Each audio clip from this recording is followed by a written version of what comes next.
Ayan, good morning mga kalungsod and happy New Year.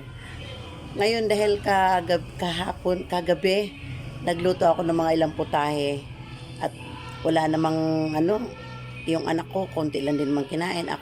Ako hindi din ako kumain kasi yung tikim-tikim habang nagluluto na busog na ako. So, tuwing New Year mga kalungsod, ganito ang ginagawa ko. Alam niyo ba mga kalungsod na tuwing New Year siguro katapusan na ng January, ang kinakain ko pa rin ulam yung luto pa rin ng New Year. Iniinit ko lang kapag gusto kong kumain. Ganito kasi ang ginagawa ko. Ngayon mga kalungsod, mag-init tayo ng ating gustong kainin. Ito nakalagay lahat sa compartment, nakahiwalay na yan siya ng isa-isang initan. So gusto ko ngayong kainin mga kalungsod macaroni. Mag-init tayo ng macaroni, ayan. Kasi nagluto ako ng macaroni kagabi. Pagkatapos isang kalderita na lang siguro ang iinitin ko. Ayan. So, initin natin siya para kasi alas 10 na ako pasado na nagising. Ilang pala alas 10 mga kalungsod, ayan, nakita nyo, 10:20 na pala. So, tanghalian na to. Maglagay lang tayo ng tubig sa kaldero. Papakuluin natin.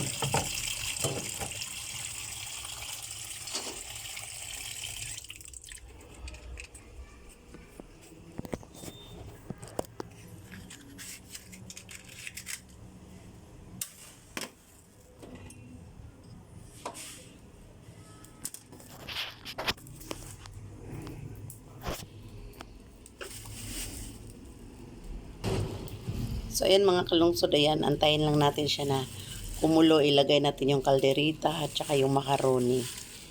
Bihira lang kasi ako mga kalungsod mag-rice. Bihirang-bihira lang kapag yung talagang wala lang, kunwari, tuyo lang, di kay itlog lang ang wala akong stock na gulay, wala akong pipino or yan, tsaka ako nagsasaing ng pero bihira lang yun. So, antayin na lang natin na kumulo mga kalungsod at mukbangin natin yan. Iyan ang ating agahan tanghalian. Marami pa man akong tira-tira mga kalungsod dito. Andito may biko pa. Ang dami pang biko. Ayan. Tsaka yung macaroni na galing sa sa kapitbahay. Tsaka yung in-order kong puto, ayan, nandyan pa. Iyan ang mga yan ang hindi ko inaalis sa lamesa mga kalungsod. Iyon lang mga lutong ulam kasi mapanis. Ang pansit, okay lang yan na kahit mapanis siguro or kung hindi man makain hanggang pwede siyang kainin. Hindi ko na siya nilagay sa rep mga kalungsod kasi sobrang dami na nandoon. Nakita nyo naman sa compartment mga kalungsod. Nakita nyo naman sa compartment ang daming mga balot-balot. So yung pansit hindi ko na inirep. Pero ugali ko talaga yung mga kalungsod na yung pansit yung mga kakanin dyan lang. Tapos kapag hindi maubos kainin at masira na, tsaka ka na lang po siya itapon. So nag-iinit ako niya mga kalungsod, siguro mga katapusan ng January, andyan pa yan. Iyon pa rin ang kinakain ko. So, mukbang tayo mga kalungsod. Mukbang tayo. So, ayan, kumulo na siya mga kalungsod. Mainit na yan. Ayan, ganyan lang ako mga kalungsod magluto. Wala naman tayong, oven. So, ganito lang ang oven ko mga kalungsod.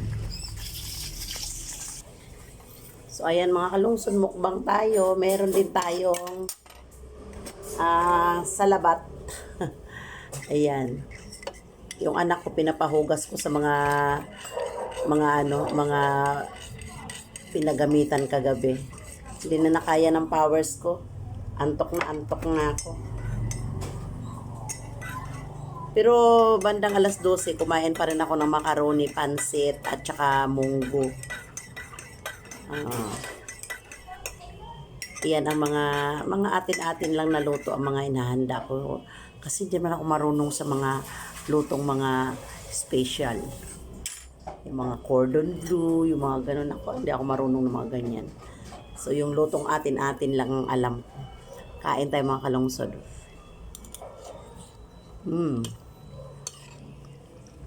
Natawa ako sa macaroni ko mga kalungsod kasi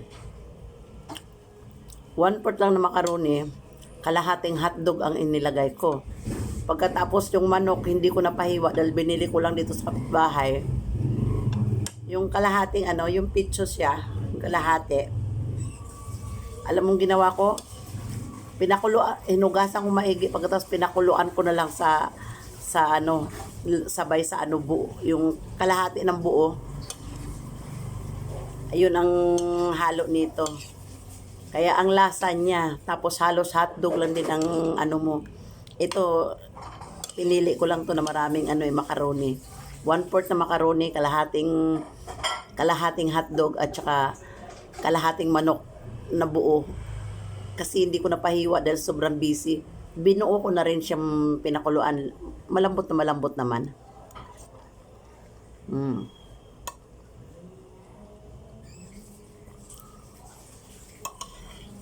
Hindi talaga ako marunong magluto mga kalungsod.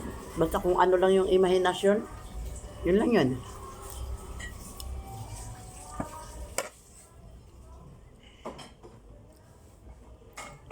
Nakatamad din ako magsusunod-sunod sa yung susundin ko yung yung nasa YouTube. Yung paraan ng pagluto. Basta ako kung ano yung maisipan ko, yun lang yun. Kaya karamihan kong luto, puro pagisa-gisa. Yan lang ang luto ko. Ito, in-order ko tong puto mga kalungsod, iba-ibang kulay. Ang unique ng kulay niya, kaya napa-order ako na hindi oras. Ayan, oh. Kaya malapit na maubos mga kalungsod, oh.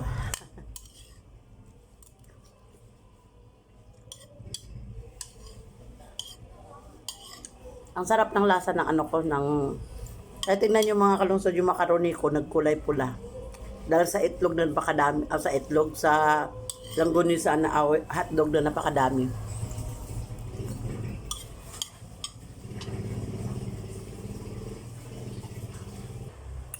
Ayan, ubos na yung ating macaroni. Sarap.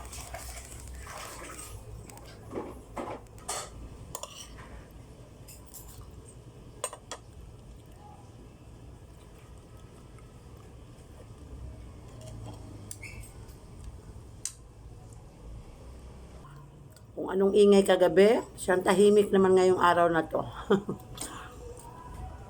Mamaya mga kalungsod, aalis ako bibili ako ng kung anong mapibili ko.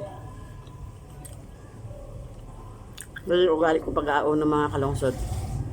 Liliwaliw ako sa palengke, tapos maghahanap ako ng mabibili. Ayan mga kalungsod.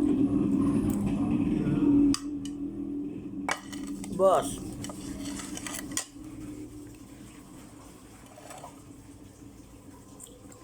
Last photo at saka sa laba.